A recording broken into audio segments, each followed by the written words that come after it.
खबर आपको बता दें, सीडीएस जनरल बिपिन रावत का हेलीकॉप्टर तमिलनाडु के कुन्नूर में क्रैश हो गया। ये इस वक्त की बहुत बड़ी खबर है जो आपके सामने है। हेलीकॉप्टर में जो अब तक हमें जानकारी मिल रही है, टीवी9 भारतवर्ष को जो जानकारी मिल रही है उसके मुताबिक सेना के 3 अधिकारियों समेत 4 को रेस्क्यू किया गया है। सेना के हेलीकॉप्टर में सवार थे देश के सीडीएस जनरल बिपिन रावत अपनी पत्नी के साथ। ये जानकारी प्रधानमंत्री को जानकारी दी गई, आपात बैठक बुलाई गई और चूंकि संसद चल रही है इसलिए नियम कहता है कि इस तरीके की घटनाओं की जानकारी सबसे पहले संसद के माध्यम से दी जाती है और यही वजह की राजनाथ सिंह संसद पहुंचे हैं, इस मामले में जानकारी देंगे। अभी तक 11 लोगों के शव बरामद कर दिए गए। जिस हेलीकॉप्टर के क्रैश होने की बात की जा रही है वो दरअसल MI-17 V5 हेलीकॉप्टर है। सेना के सबसे ताकतवर हेलीकॉप्टर में वो शुमार है।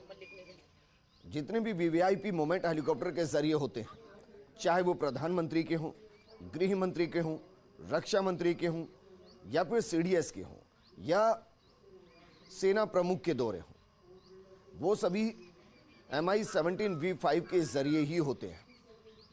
2016 में अंतिम हेलीकॉप्टर को खरीदा गया था। ऐसे में जांच जरूरी है कि सेना का जो सबसे ताकतवर हेलीकॉप्टर वो क्रैश क्यों हुआ, क्योंकि जिस हेलीकॉप्टर का जिक्र कर रहे हैं वो डबल इंजन हेलीकॉप्टर है।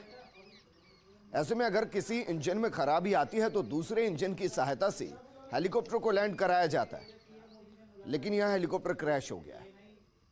सीडीएस बिपिन रावत मौजूद थे, उनकी धर्मपत्नी मौजूद थे, जवान मौजूद थे। 11 के शव बरामद अभी तक हो चुके हैं। बेहद दुखद हादसा और ये हादसा कई सवालों को भी खड़ा करता है, क्योंकि अमूमन जब इस तरीके की मूवमेंट होती है तो जो रक्षा विशेषज्ञ बताते हैं कि वीवीआईपी मूवमेंट के दौरान एक हेलीकॉप्टर के साथ दूसरा हेलीकॉप्टर भी चलता है। क्या यहां ऐसा हुआ या नहीं हुआ, यह भी सवाल है। कुछ देर में रक्षा मंत्री राजनाथ सिंह जानकारी देंगे, लेकिन सवाल जिस हेलीकॉप्टर पर खड़े हुए हैं वो बेहद चिंताजनक है। रूसी हेलीकॉप्टर है। मुख्यमंत्री अशोक गहलोत ने ट्वीट किया है कि सेना के हेलीकॉप्टर के दुर्घटनाग्रस्त होने की खबर चिंताजनक है। मैं हेलीकॉप्टर में सवार लोगों की सकुशल होने की प्रार्थना करता हूं, लेकिन जो जानकारी है 11 लोगों की मौत हो चुकी है, शव बरामद हो चुके हैं। तस्वीरें हम आपको दिखा रहे हैं जहां रेस्क्यू चल रहा है, लेकिन ये तस्वीर वाकई चिंताजनक है। इस वायु सेना की तरफ से पूरी इसकी रिपोर्ट कैसे हुआ हादसा, किस वजह से हुआ, इसकी भी रिपोर्ट की जानकारी है। फिलहाल राजनाथ सिंह लगातार प्रधानमंत्री से लेकर जो काफी सारे ऑफिशियल हेड हैं उनसे बातचीत में लगे हुए हैं और जल्द से जल्द सिचुएशन कंट्रोल और सबके इलाज की भी तैयारी चल रही है। इधर राहुल गांधी हो या देश भर से जो तमाम लोग हैं वो और वायुसेना प्रमुख भी हादसे वाली जगह पर जा रहे हैं अदिति, क्योंकि बेहद गंभीर मामला है। न सिर्फ सीडीएस इस हादसे में मौजूद थे बल्कि उस हेलीकॉप्टर में मौजूद थे, और जिस हेलीकॉप्टर का जिक्र बार बार किया जा रहा है सेना का सबसे शक्तिशाली और विश्वसनीय हेलीकॉप्टर है। बिल्कुल विजेंद्र, सबसे शक्तिशाली और विश्वसनीय हेलीकॉप्टर है। और यही वजह है कि इसके लिए पूरी जांच बैठी है कि ये किस तरीके से हुआ और वेदर खराब जब जहां जहां यूज हुआ है। अनऑफिशियली जो वहाँ के सेना से जुड़े लोग हैं ये बता रहे हैं कि ये हेलीकॉप्टर तो बनाया ही उस तरीके से गया है कि जहाँ पे बैड वेदर हो या सिग्नल कट हो तो भी ये बेहतर तरीके से उस सिचुएशन को ऑपरेट कर सके।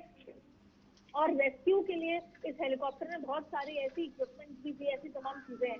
तो जाहिर तौर पर ये शोध का विषय है, इस पे सारी रिव्यू भी किया जा रहा है। लेकिन विजेंद्र, इतना नाजुक मामला है, आर्मी संबंधित है कि कोई भी चीज आधिकारिक रूप से जब तक नहीं आती, वजह क्या थी, क्या थे, कितने लोगों के साथ क्या हादसा हुआ, कैसे हुआ, अब क्या किया, कि तब तक नहीं खुल के कहा जा सकता जब तक कि आधिकारिक रूप से जो गवर्नमेंट ऑफिशियल्स हो और अदिति, आधिकारिक तौर पर कोई बयान का सामने अभी तक नहीं आना, क्या इसके पीछे की वजह ये कि संसद चल रही है और नियम कहता है कि अगर इस तरीके की कोई घटना होती है सबसे पहले संसद को अवगत कराया जाए, क्या इसलिए कोई आधिकारिक तौर पर नहीं बोल रहा? जाहिर तौर पे, और इसीलिए शायद मना किया गया है और बाहर बातें नहीं आ रही हैं। और देखिए, वैसे भी जब ये आर्मी और सेना से जुड़ा मसला होता है और ये केवल प्रधानमंत्री और जो हायर जो नेता हैं, ऑफिसर्स हैं या अधिकारी हैं, उनसे जुड़ा मसला होता है,